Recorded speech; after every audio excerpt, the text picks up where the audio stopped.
तो मूवी के स्टार्ट होने से पहले हमें डेविन नामी एक गैंगस्टर की कहानी दिखाई जाती है। उसके बहुत सारे दुश्मन हैं और ऐसे ही एक गैंगस्टर दुश्मन के पीछे वो पड़ा हुआ है। डेविन इस टाइम अपने घर के करीब एरिया में ही था और दोनों कार से लगातार फायरिंग हो रही थी। डेविन जब बंदूक चलाता है तो उस गोली से उसका दुश्मन तो मारा गया, लेकिन साथ और भी कुछ बुरा हुआ। दुश्मन को मारे जाने वाली गोली उसके सर से निकलकर दूर एक बच्ची पे भी लग गई, जिससे उस बच्ची की जान चली गई। और ये बच्ची थी डेविन की ही सगी बहन। डेविन को उससे बहुत प्यार था। उसे यकीन नहीं था कि उसकी गोली से उसकी बहन मर गई। ये खबर उसकी मॉम तक भी चली जाती है और ऐसे डेविन की मॉम उसे शैतान, एक डेविल मानने लगती है, क्योंकि कोई इंसान तो अपनी बहन को नहीं मार सकता। वो जो खुद बहन की मौत के गिल्ट और गम में था, अपनी मॉम के बिहेवियर से और भी ज्यादा टूट गया। ऐसी अजीब हालत में उसे अपनी बहन के इल्यूजन्स आने लगे। उसकी बहन भाग रही थी। वो जब उसका पीछा करता है तो हमें उसका एरिया दिखाया जाता है। काफी बैकवर्ड और गरीबों का एरिया था ये।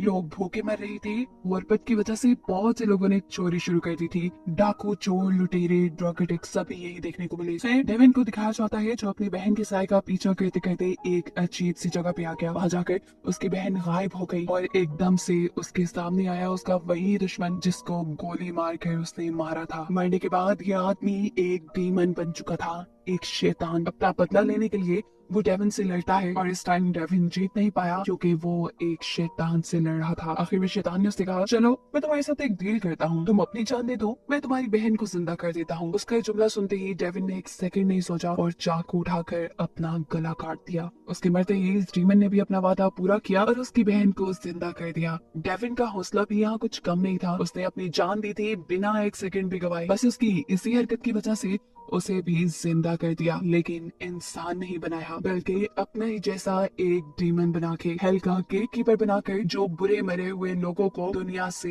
हेल में लेके जाने का काम करेगा। वक्त गुजरता है और पता चलता है कि डेविन को ये काम करते काफी अरसा गुजर चुका है। वो बहुत से लोगों को हेल यानी जहन्नुम में लेके गया, जिनमें से कुछ की वो कहानी इस मूवी में बताएगा। सबसे पहली कहानी है पूजी नाम की एक लड़की की। उसे गैंगस्टर्स से बहुत ज्यादा नफरत है क्योंकि उसके डैड भी एक गैंगस्टर ही थे और जब उनके हालात बिगड़ने लगे तो उन्होंने पहले अपनी वाइफ को शूट करके मार दिया और फिर खुद को भी शूट करके खत्म कर दिया। ऐसे पूजी ने ऑर्फन्स वाली जिंदगी गुजारी, वो भी एक चर्च में। अब अपनी जिंदगी में होने वाली हर कमी के लिए उसे गैंगस्टर्स पे ही गुस्सा आता था, इसलिए वो गैंगस्टर्स के एरिया में जाती थी और दीवारों पे लिखे हुए उनके नामों को मिटाकर अपने नाम लिखना शुरू कर देती थी, जो कि गैंगस्टर्स की दुनिया में बहुत गलत माना जाता है। एक दिन इसी वजह से 3 गैंग मेंबर पूजी के पीछे पड़ गए। भागते हुए उसकी टक्कर हुई एक अजीब खौफनाक से दिखने वाले आदमी से। असल में वो भी डेविन की तरह हेल का ही एक गेट कीपर था। इस टाइम वो पोजी को अपनी खास जगह पे ले जाता है, जो जगह ऐसे लग रही थी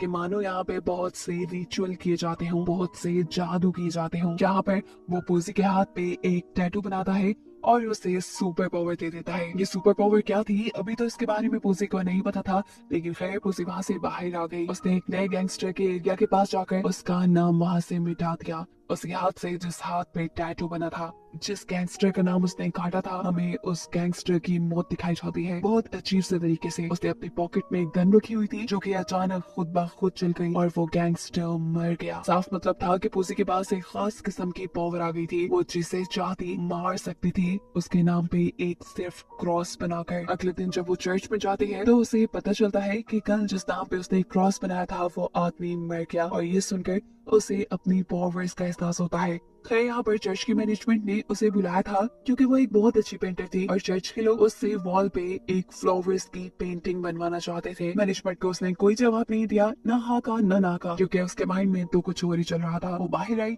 और एक और गैंगस्टर के एरिया में गई और वहाँ लिखे हुए उसके नाम पे क्रॉस बना दिया। उसके क्रॉस बनाते ही उस आदमी के साथ भी एक अजीब सा एक्सीडेंट हुआ। वो एक बोतल चुरा कर लाया था, अजीब से तरीके से वो ऐसे गिरा कि बोतल उसके मुंह के आर पार हो गई और वो वहीं मर गया। इसके बाद उसने किसी दूसरी जगह पर जाकर एक और आदमी के नाम पे क्रॉस लगा दिया। ऐसा करते ही वो आदमी जो इस टाइम फोन बूथ में कॉल सुन रहा था, उसके गले पे फायर ऐसे लिपटी कि खुली ही नहीं और वो भी मर गया।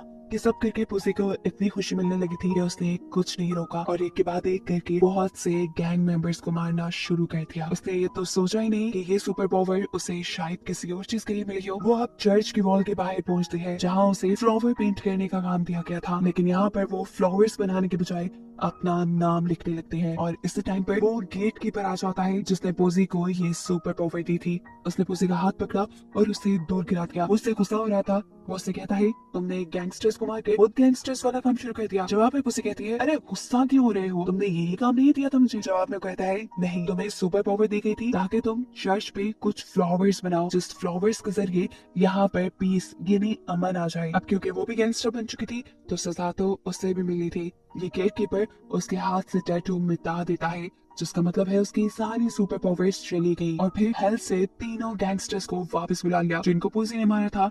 वो भी पुसी को अच्छा सबक सिखाने वाले थे। उन्होंने पुसी के हाथ से उसी का स्प्रे बोतल पकड़ा और उसके सर में स्टैब करते हुए उसे मार डाला, जिसके बाद वो उसी के खून से इस वॉल को पेंट करने लगे। सुबह होने पे हमें दिखाया गया कि अब चर्च की इनॉग्रेशन थी। यहाँ पे बहुत से लोग आए हुए थे। जैसे ही इस पेंटिंग से पर्दा उठाया जाता है तो सब शॉक हो जाते हैं कि वहाँ पे एक बहुत ही प्यारी पेंटिंग थी, लेकिन कोई भी ये नहीं जानता था कि ये बनी कैसे। ये बनी थी पोसी के ब्लड और उसके मांस से। उसकी आंखें तो गेट कीपर निकाली थी। जिसके बाद डेविन हमारा मेन कैरेक्टर पोसी को लेके अपने हेल में, और ऐसे पोसी की कहानी यही खत्म हो गई। अगली कहानी है टेक्स जूनियर नाम के एक आदमी की। वो अपनी वाइफ के साथ एक पुराने से घर में पहुंचा है जहाँ पर रिटायर्ड मिलिट्री ऑफिसर्स रहते हैं। ये 4 लोग हैं। असल में टेक्स जूनियर के डैड एक मिलिट्री में कमांडिंग ऑफिसर थे और ये चारों सोल्जर उनकी टीम का हिस्सा थे। रिटायरमेंट के बाद भी ये चारों उन्हीं के साथ रहे और इनका सारा का सारा खर्चा टेक्स जूनियर के फादर अपनी पेंशन से करते थे। लेकिन अब टेक्स जूनियर के डैड के मरने के बाद एक घर हो गया था टेक्स जूनियर का, और वो तो किसी को अपने घर रखने वाला नहीं था। वो सबसे पहले जाता है अपने फैमिली लॉयर के पास ताकि वो इन सोल्जर्स को यहाँ से निकाल कर खुद इस घर में आशी कर सके। लेकिन यहाँ पर लॉयर उसे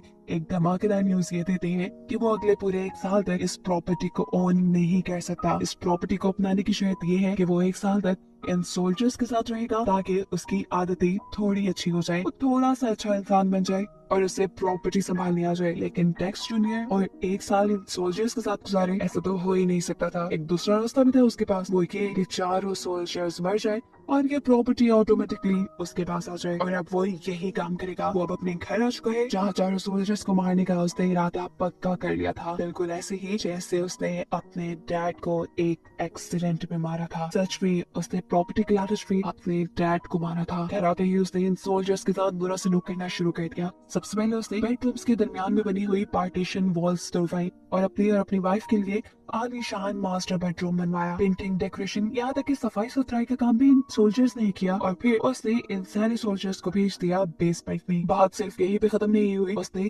इनका खाना पीना भी कम कर दिया, जिसकी वजह से ये लोग कमजोर होने लगे। मेडिसिन इनको दी नहीं, ऐसे ये लोग बीमार होने लगे और आहिस्ता आहिस्ता बहुत बुरी कंडीशन में आ गए। इनकी केयर टेकर इस सारी चीज को बर्दाश्त नहीं कर सकती थी। वो टेक्स जूनियर से इनके लिए लड़ना चाहती थी, लेकिन टेक्स जूनियर ने उसे भी धमकी दी हुई थी कि वो उसे जॉब से निकाल देगा। और फिर जब हालात बहुत ही ज्यादा बर्दाश्त से बाहर हो गए तो केयर टेकर टेक्स जूनियर के सामने जाकर बोली और इसका अंजाम ये हुआ कि टेक्स जूनियर और उसकी वाइफ दोनों ने मिलकर उसे जान से मार डाला।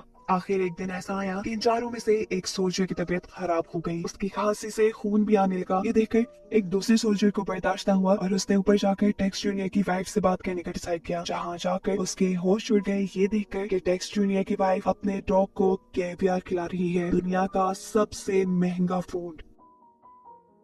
और ये लोग जो उनके साथ रह रहे थे वो भूखे मर रहे थे। इससे पहले कि वो कोई बात करता है यहाँ पर टेक्स जूनियर आ जाता है जो उन्हें कोई भी फेवर देने से इनकार कर चुका है। भूखे चलते ये सोल्जर रुका नहीं और इनके फ्रीजर के पास आ गया क्योंकि वो जानता था कि अगर इन लोगों के घर में केवियर है तो और भी बहुत सा फूड होगा। इसीलिए वो फ्रीजर का लॉक तोड़ के जैसे ही फ्रीजर खोलता है तो उसके होश उड़ गए ये देखकर कि उसमें उन्हीं के केयर टेकर की लाश थी और साथ में बहुत से केवियर के टिन भी। कहकर वो वापस अपने साथियों के पास पहुँचता है और वहाँ जाके देखता है कि उसका जो साथी बीमार था वो मर गया। अब तो समझो ये उसे बख्शने वाले नहीं थे, अब बहुत हो चुका था। अपने साथी की मौत वो टेक्स जूनियर को माफ नहीं करने वाले थे, इसीलिए अब ये लोग हिम्मत से बोलने का डिसाइड करते हैं। तीनों थे जो मिलिट्री ऑफिसर, इनके सामने टिक तो कोई वैसे भी नहीं सकता था, इसीलिए जाते ही इन्होंने टेक्स जूनियर को पकड़ा और सबसे पहले उसे वाटर टॉर्चर किया। इसके बाद वो उसे अपने साथी की व्हील चेयर पे बांधते हैं और ले आते हैं उसके लग्जरियस बेडरूम में जो उसने इन्हीं को टॉर्चर करके बनवाया था। वहां जाकर उसने देखा कि उसकी वाइफ का पेट फूला हुआ था, जो कि इन्होंने उसकी वाइफ को बहुत सारा कैवियर खिला दिया था।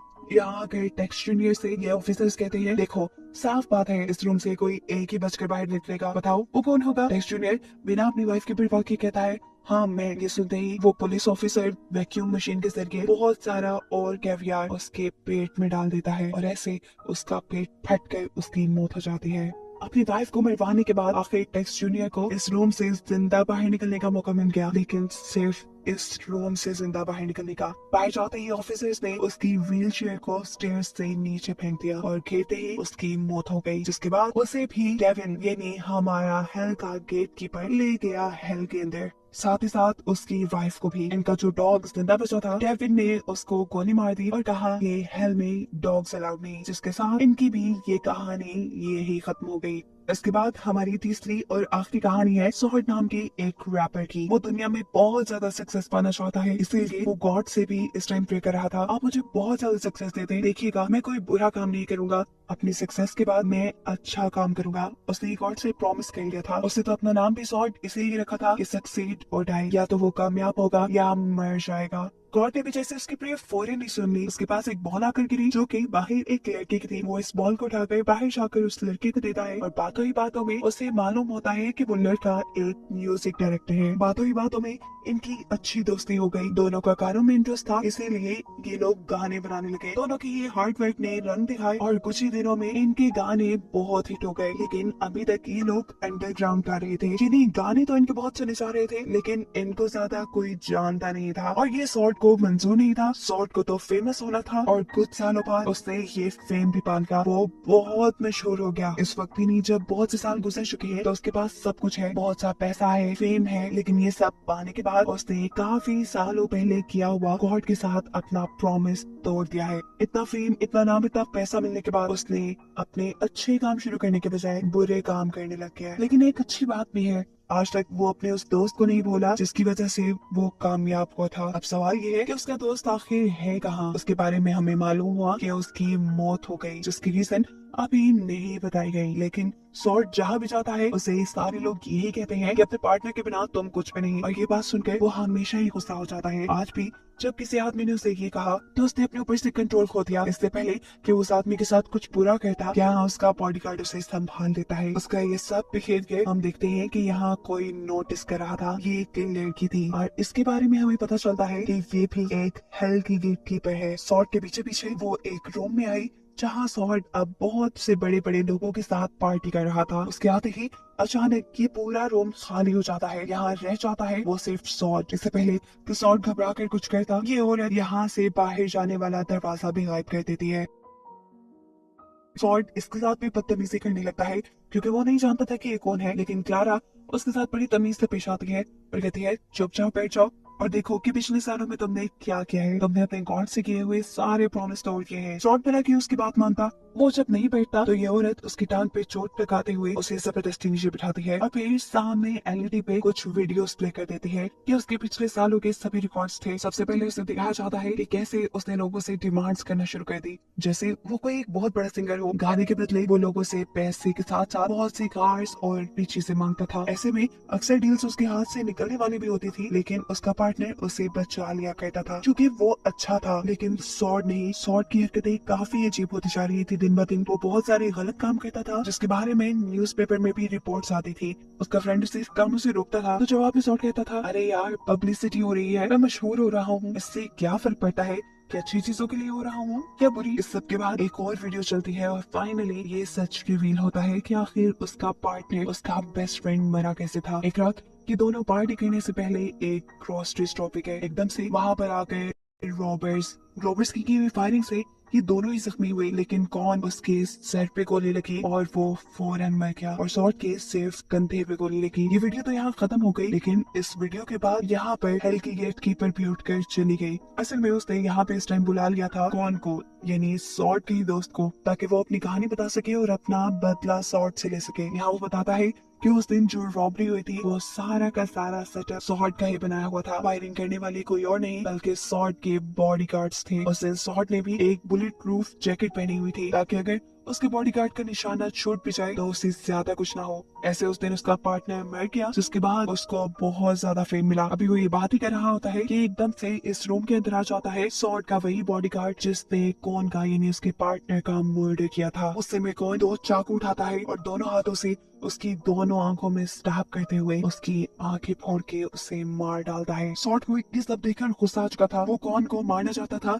इसलिए उसने कौन के हाथ से चाकू ले लिए। लेकिन मरा हुआ इंसान बार बार कहाँ मरता है। जैसे ही उसके हाथ में चाकू थे एकदम से बाहर से लोगों ने दरवाजा खोल दिया। वहाँ आम इंसानों को मरे हुए लोग तो नजर नहीं आए, लेकिन हाँ ये जरूर नजर आया कि सॉर्ड के हाथ में दो चाकू है जबकि उसका बॉडीगार्ड फटी हुई आंखों के साथ नीचे मरा हुआ है। सीन ये जाहिर कर रहा है कि सॉर्ड ने ही उसका मर्डर किया। सॉर्ड जिसे भी इस चीज का एहसास हो चुका था वो भी अपने आप को बचाने की कोशिश नहीं करता। उसे ऐसा लग रहा था जैसे उसने बहुत बड़ा काम कर लिया है और अब तो वो और भी ज्यादा मशहूर हो जाएगा, लेकिन ये गलत था। वो बाहर गया और उसने बाहर जाते ही और वायलेंस यानी और खून खराबा करना शुरू कर दिया। दो गन्स उठाई और पुलिस वालों को मारना शुरू कर दिया। अभी उसने एक दो को मारा ही था कि पुलिस वालों ने भी अपनी गन्स निकाल दी और बहुत सारी गोलियां मार के उसका काम भी तमाम कर दिया। जिसके बाद यहाँ आया डेविन और उसे उठा के ले गया अपनी लिफ्ट पे। लिफ्ट पहुंची सीधा हेल में, जहाँ बैठकर वो इन सब लोगों की कहानियां सुना रहा था। आखिर में उसने बोला इन सब लोगों के पास अच्छा करने की एबिलिटी थी, अच्छा करने का मौका था, लेकिन इन्होंने नहीं किया और इसी वजह से आज ये हेल में है। और उसकी इसी बात के साथ ये मूवी यहाँ खत्म हो गई।